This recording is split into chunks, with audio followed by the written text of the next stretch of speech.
सो hi friends, आज मैं जा रहा हूँ अपनी जो हिमालयन है उसे ठीक करवाने के लिए। एक्चुअली उसमें कुछ काम है, मैंने पहले ही बता था, बहुत सारा काम है। उसमें से एक है ये बॉल रेसर। तो मैं ये जो बॉल रेसर अभी चेंज करने वाला हूँ, अगर ये टुक्का लग गया ना तो सबकी वाह वाह हो जाएगी। ये सिर्फ मुझे पड़ा है 125 रुपये पार्ट पीस, मतलब 2 पीस का 250 रुपये। दो लगता है। इसका पार्ट नंबर होता है, पार्ट नंबर मॉडल नंबर होता है 30205। और वही मैं चेंज करने वाला हूँ। लोकल लिया है, कैसा चलता है, क्या काम करता है, क्योंकि देखो जो भी हो, आप ओरिजिनल लोगे या कोई भी लोगे, इंडियन का लोगे, तो एक बार राइड करने के बाद ना वो ठीक तरीके से काम नहीं करता, फिर से ख़राब हो जाता है। तो इसलिए मैं अभी लोकल लेके देखा हूँ कि देखते हैं कैसा है। ये लोकल मतलब इंडियन कंपनी नहीं है, बाहर का है। तो मैं बाद में बोल दूंगा क्या कंपनी है। पहले इसे देखते हैं फिट होता है कि नहीं होता है। अगर फिटिंग होता है तो ठीक है, नहीं तो वो भी अपडेट कर देंगे। ठीक है ना। मिलते हैं एकदम मैकेनिक के पास जाकर। चलो।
মালটা থেকে ওয়েটই আছে নাকি হালকা আছে? হালকা আছে, সেটাই জিজ্ঞেস করছি।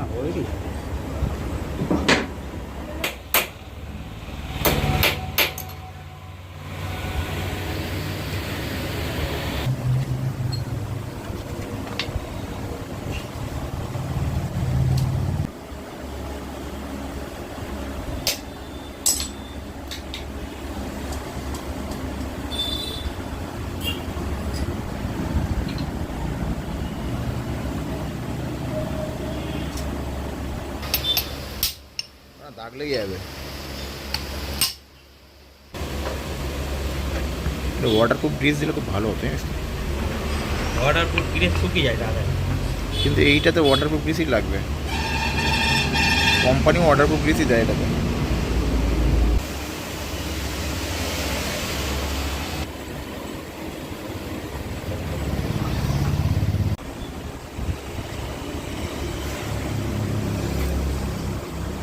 Many months later. तो है गाइज, ये वीडियो लगभग 2-3 महीने के बाद ही रिकॉर्ड हो रहा है।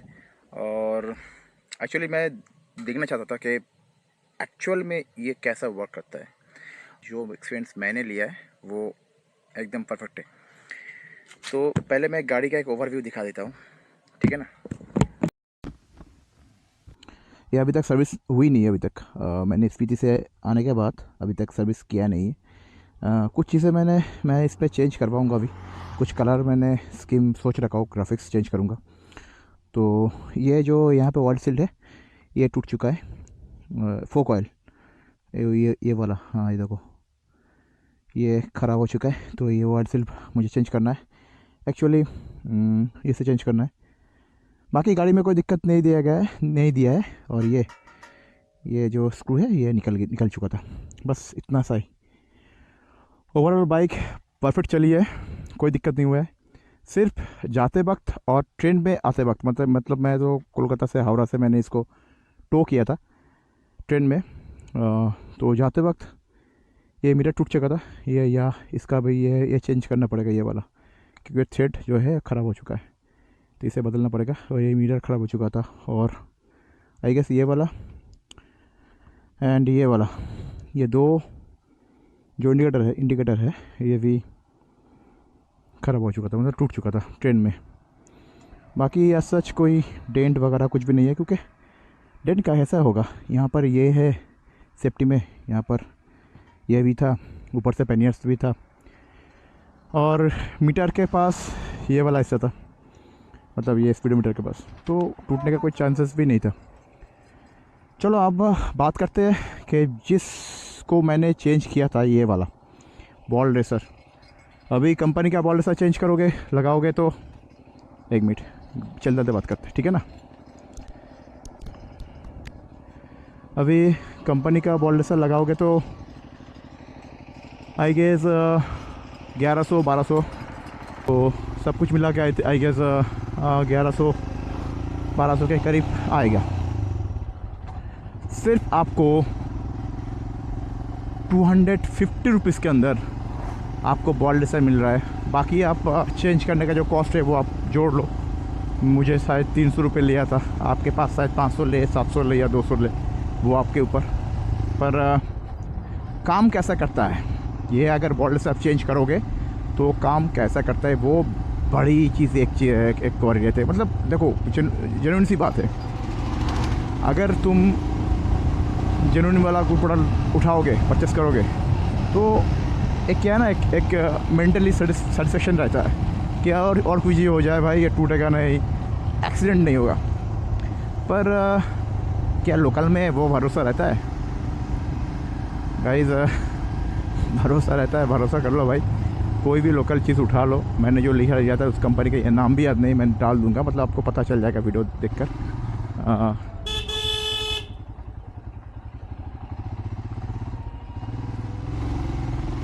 तो वो अगर मैंने लिया था, परचेस किया था ना भाई, स्पीति कर चुका हो, स्पीति करने के बाद मैं वापस आ चुका हूँ, जैसे का वैसा ही है।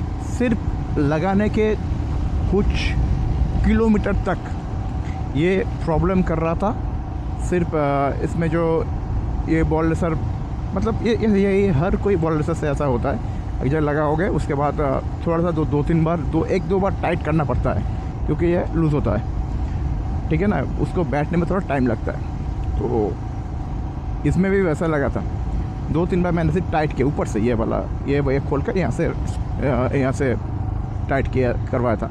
वो हर कोई बॉल रेसर चेंज करने के बाद आपको टाइट करना पड़ता है। तो वही किया था। उसके बाद उसके अलावा मैंने इसमें कुछ भी छेड़खानी नहीं किया है, अभी तक आराम से चल रहा है। और इतना ऑफ रोडिंग मैंने किया है, आप वीडियो में देख पाओगे। ये वीडियो शायद उससे पहले आ जाएगा, क्योंकि शायद अभी एपिसोड 3 चल रहा है, आज कल के अंदर ये 4 एपिसोड मैं डाल भी दूंगा। और इस अक्टूबर के एंड तक, नवंबर के एंड के अंदर मैं सारे जो एपिसोड है उसको मैं पब्लिश कर दूंगा अपने चैनल पे। तो स्पीति वैली जो जाना चाहते हो वो भाई ये वीडियो अगर देख लो तो आपको एक अंदाज़ा लग जाएगा। और जो ये भी परचेज़ करना चाहते हो उसको भी ये वीडियो, वो भी मतलब, और जो ये परचेज़ करना चाहते हो, ये जो मैंने परचेज़ किया है, मतलब ये लगाया था ये वाला, ये बॉल रेसर, वो भी ये वीडियो देख लो ताकि आपको भी एक अंदाज़ा लग जाए। ये इसमें मुझे माइलेज जो मिला था वो ऑलमोस्ट 30+ माइलेज मुझे मिली थी पूरे रोड ट्रिप के अंदर। और पंक्चर भी नहीं हुआ था भगवान की दुआ से। और जो टायर है, ये टायर ये मैंने चेंज भी नहीं किया था। ले जाने से पहले मैंने जो टायर चेंज किया था उसका हालत इससे भी बढ़िया था पर मैंने उसको चेंज कर दिया था ले जाने के चक्कर में। वही ले वाला टायर अभी तक चल रहा है। आई थिंक 10,000 या 12,000 किलोमीटर के बाद मैंने टायर चेंज किया था ले में। फ़र्स्ट टाइम जो टायर चेंज किया था ले जाते वक्त 10,000 या 12,000 में मैंने ले गया था। उसके बाद से अभी तक स्टिल नाउ 24,000 दिखा रहा है, 23,573। इससे थोड़ा 3-4 हज़ार किलोमीटर और भी जोड़ लो, क्योंकि मेरा स्पीडोमीटर का जो केबल था ना वो टूट चुका था, इसलिए वो 2-3 हज़ार किलोमीटर जो है वो ऐड नहीं हुआ है। तो अभी तक ये ऑलमोस्ट अगर कम से कम 15,000 प्लस चल चुका है ये वाला टायर। जो टायर 15 क्या 16,000 प्लस चल चुका है ये आगे और पीछे वाला जो टायर है। आगे का टायर तो सीएट का ही टायर है, पीछे वाला जो है वो एपोलो का टायर था। पर एक सजेशन है आप लोगों को, एपोलो का टायर मत डालो, ये ग्रिप अच्छा नहीं करता है भाई। सीएट मच बेटर है, बहुत बहुत अच्छा है सीएट। हाँ जल्दी घिस जाएगा लेकिन उसका जो ग्रिप है वो बहुत औसम है। MRF का मैंने यूज़ नहीं किया अभी, तो मैं नेक्स्ट टाइम जो टायर चेंज करूँगा शायद मैं MRF का टायर डालूँगा। और आई गेस हिमालयन 450 में जो टायर आता है वही वाला मैं इसमें डालूँगा। और इसमें थोड़ा सा ये कुछ चीज़ जैसे रिम जो है, रिम का जो कलर है वो भी थोड़ा मैं चेंज करूँगा इसमें। वो नया वाला हिमालयन जिसका जो कलर आता है वो स्कीम में आएंगे, वो वही पेंट स्कीम में मैं इसको चेंज करवाऊँगा।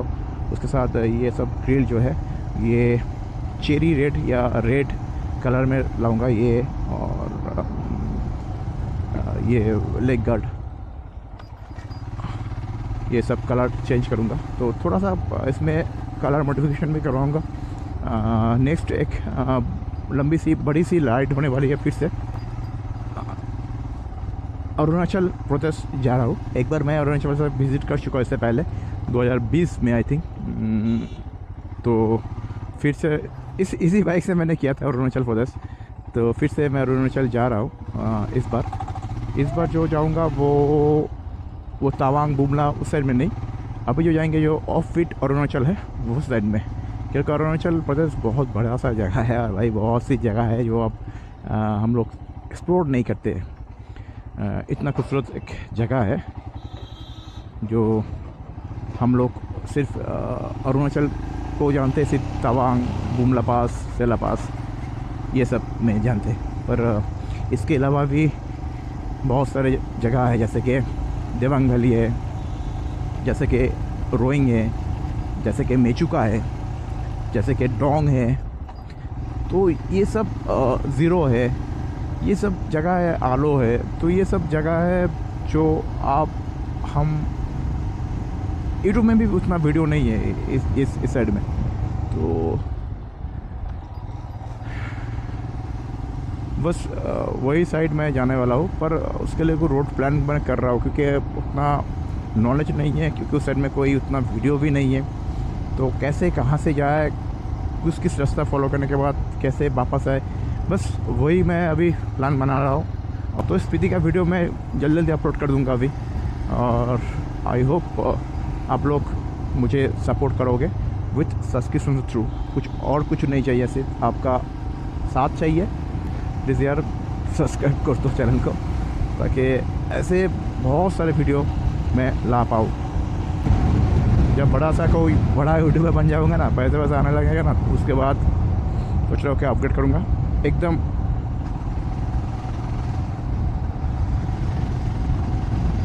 ट्विन सिलेंडर में अपडेट करूँगा। उससे पहले अपडेट करने का भी नहीं है मुझे। और ये हिमालयन अभी तक मस्त चल रही है भाई। और एक क्या चाहिए, एक बाइक जो मेरे ख्याल से बहुत किफ़ायती है अब तक। इसमें चेंज सिर्फ इसका एक ही इशू है जो है ये कोन बियरिंग, बस इतना सा ही। उसके अलावा तो कोई इशू नहीं है इसमें। बाकी तो मैं इसको क्यों बदलूँगा, अभी तक इंजन में कोई फॉल्ट नहीं है। इंजन में अभी तक 30+ माइलेज देती भाई पहाड़ों में 30+ माइलेज, मतलब हिमालयन 411 2019 मॉडल BS4 30+ माइलेज दे रही है। आप इससे क्या और चाहिए आपको। मतलब पहले जब नया था तब ये 21 से 24 तक माइलेज दे रही थी ये बाइक। जैसे जैसे इसकी उम्र बढ़ रही है ना, वैसे वैसे इसका माइलेज भी बढ़ रहा है। ये मेरी जो एक्सपीरियंस है मैं उसी से कह रहा हूँ।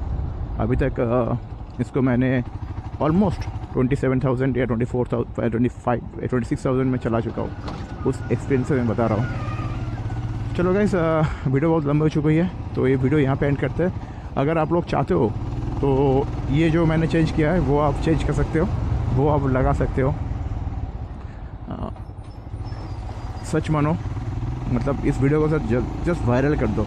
जो NTN और जो रॉयल एनफील्ड का जो बेयरिंग है ना, सेम बेयरिंग है भाई। कोई भी मतलब मैं खुद इतनी बार इसको चेंज कर चुका हूँ, अभी भी चल रहा है। मतलब पता चल गया ना ये बेयरिंग कितनी अच्छी है। ये जो मैंने लोकल वाला बेयरिंग परचेस किया है ना, ट्रिप से आने के बाद भी चल रहा है, आराम से चल रहा है। आपके सामने मैं ये ड्राइव कर रहा हूँ अभी। तो चलो, अगर कोई NTN का लेना चाहते हो बेयरिंग ले सकते हो, कोई बात नहीं। अगर किसी को पास बजट शॉर्ट है तो ये भी एक बार ट्राई कर सकते हो, वो आपकी मर्ज़ी है। मैं जोर नहीं करूँगा इसमें। ये मेरा अभी तक चल रहा है। तो चलो गाइज़, ये वीडियो यहाँ तक एंड करते हैं, फिर मिलते हैं किसी और वीडियो में, किसी और ब्लॉग में। तब तक के लिए bye bye, take care, love you.